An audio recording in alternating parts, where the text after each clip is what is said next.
ભરૂચ જિલ્લાના આમોદ શહેરમાં highway number 64ના ચાલવા માટેના પ્લેટફોર્મ ઉપર મોતનો ખુલ્લો ખેલ. ભૂવા ખાડાઓનું સામ્રાજ્ય. માર્ગ મકાન વિભાગ કુંભકર્ણની નિંદ્રામાં. ભરૂચ જિલ્લાના આમોદ શહેરમાંથી પસાર થતા નેશનલ હાઈવે નંબર 64 પર ચાલતા નાગરિકો માટે બનાવાયેલો ચાલવા માટેનો પ્લેટફોર્મ આજે વિકાસનું નહીં પરંતુ મોતનું આમંત્રણ બની ગયો છે. વોકવે વર્ષોથી ખુલ્લા ભૂવા, તૂટેલા ગટરના ઢાંકણા અને ઊંડા ખાડાઓ જાણે સામ્રાજ્ય સ્થાપી બેઠા હોય તેવી સ્થિતિ છે. આ ભૂવા અને ખાડાઓને કારણે છેલ્લા કેટલાક વર્ષોમાં અનેક નિર્દોષ નાગરિકો, વાહન ચાલકો અને રાહદારીઓ ઈજાગ્રસ્ત બન્યા છે. છતાંય ભરૂચ માર્ગ મકાન વિભાગ જાણે કુંભ નિંદ્રામાં સૂતો હોય તેવી સ્થિતિ સર્જાઈ છે. સામાન્ય નાગરિકોની લેખિત તથા મૌખિક રજૂઆતો ફક્ત કાગળ સુધી સીમિત રહી છે. અરજીઓ લેવાઈ, ફરિયાદોની નકલો અપાઈ, પરંતુ ભ્રષ્ટ કોન્ટ્રાક્ટર સામે આજ દિન સુધી એક પણ દ્રઢ પગલું લેવાયું નથી. હાઈવે નેશનલ 64 પર અંદાજે 13 કરોડ રૂપિયાનું કામ થયું, પરંતુ આશ્ચર્યજનક રીતે આ રોડ અને ગટરનું કામ 13 મહિના પણ ટક્યું નથી. કરોડોની રકમ જાણે ધુમાડામાં ઉડી ગઈ હોય તેવી પરિસ્થિતિ છે. પ્રશ્ન એ છે કે આ રૂપિયા ગયા ક્યાં અને જવાબદારી કોની? આ ખુલ્લા ભૂવા અને ગટરોની આસપાસ નાના નાના બાળકોની શાળાઓ આવેલી છે. તેમજ આમોદનું હાડ સમાન 4 રસ્તા ઉપરથી દરરોજ હજારો મુસાફરો અવરજવર કરે છે. બાળકો, વૃદ્ધો, મહિલાઓ અને વાહન ચાલકો સૌ કોઈ જીવના જોખમે પસાર થવા મજબૂર છે. અગાઉ અનેક વાહનો અને રાહદારીઓ આ ખુલ્લી ગટરમાં ખાબકવાના બનાવ બની ચૂક્યા છે. વાહનોને નુકસાન, લોકોને ઈજાઓ અને ભયનું વાતાવરણ, આ બધું હવે આમોદ માટે રોજની ઘટના બની ગઈ છે. મીડિયા વારંવાર સમાચાર પ્રકાશિત કરીને થાકી ગયું છે, પરંતુ જાડી ચામડી ધરાવતું તંત્ર આજ દિન સુધી હાલતું નથી. શું તંત્ર કોઈ મોટી હોનારતની રાહ જોઈ રહ્યું છે? શું કોઈ નિર્દોષ બાળક ગટરમાં પડ્યા ભોગ બનશે પછી જ અધિકારીઓ જાગશે?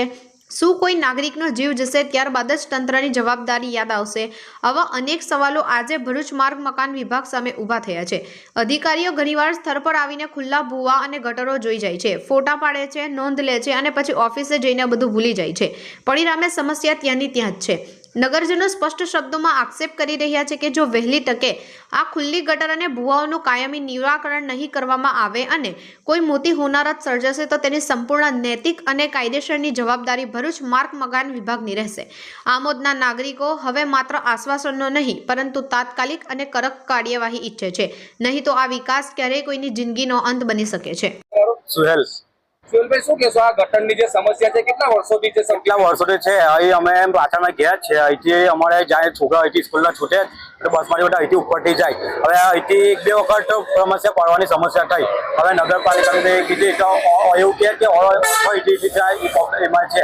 હવે રજૂઆત કરી તો કોઈ આવે જોજો નહીં જાય, આવે તો ખાલી જોજો નહીં જાય ને કેટલો વખત આવ્યા નથી. આજે બહુ ટાઈમથી સમસ્યા છે. આ બધા સમજો કે અંદર એક જાનવર બી પડી જાય ઇન્સાનની તો હું ઇન્સાનને કેવું ખબર છે કે તમને અમર ના રહે. અહીંથી ઉપર જવાનું હાઈવે છે, આ હાઈવે પર લોકો જાય તો સાધન જોઈએ કે શું જોઈએ? એટલે કઈ સમસ્યામાં એટલી અપીલ છે કે આ ગટર લાઈન બનાવી દે બસ. કેટલી વખત આ હાઈવે વાળા જોવા ગયા? બહુ 2-3 વખત આવ્યા, માપ લઈ ગયા, ખાલી જોઈ નહીં ગયા. કઈનો નિકાલ થતો નથી કઈ. તો શું કહેશો તમે આ હાઈવે ઓથોરિટીને? હું મેસેજ આપવા મેસેજ એટલું કહેવા માંગુ છું, અહીં પડી જશે એની જવાબદારી કોણ રહેશે? કાલે એક રિક્ષાવાળો જતો હતો એ પડી ગયો, કાલે અમે દવાખાને લઈ ગયા, સરકારી દવાખાને એ કરાવ્યું, ટ્રીટમેન્ટ કરાવી ને કઈ એને નિકાલ થતો નથી. હવે આજે કાલે એક જણ પડ્યો, બીજા 2 જણ પડ્યા. હવે કોઈ ઉંમરવાળો ઇન્સાન જતો હોય તો પછી એની જવાબદારી કોણ રહેશે? દિનેશભાઈ, શું કહેશો? આ જે ગટરના ખાડા છે તે બાબતે? આ ગટરના ખાડા વર્ષોથી આવવાના આવે જ છે. અહીંયા કેટલા માણસો પડી ગયેલા છે અને સળિયા બી ઉપર ઊભા છે. અહીંયા લોકો ખાવા માટે આવે છે, ગેરેજ માટે આવે છે. એટલે સરકારને મારી નમ્ર વિનંતી છે કે આ ખાડા પુરાવાની કોશિશ કરે. કેટલી ઊંડી ગટર છે? આ 5 થી 6 ફૂટ ઊંડી ગટર છે. અહીંયા કેટલા જણા હતા અંદર પડી ગયા, કેટલાને વાગ્યું બી છે, કેટલાને અમે અહીંયા કામ કરીએ છીએ તો કેટલાને બહાર બી કાઢેલા છે. રાતના ટાઈમે એક માણસ તો બાઇક લઈને અંદર જતો રહ્યો સીધો. એટલે કોઈને આ ખબર પડતી નથી કે અહીંયા ગટર ખુલ્લી છે કે શું છે. અંધારામાં કોઈને ખબર પડતી નથી. એટલે સરકારને મારી નમ્ર વિનંતી છે કે આનો જલ્દી નિકાલ લાવે.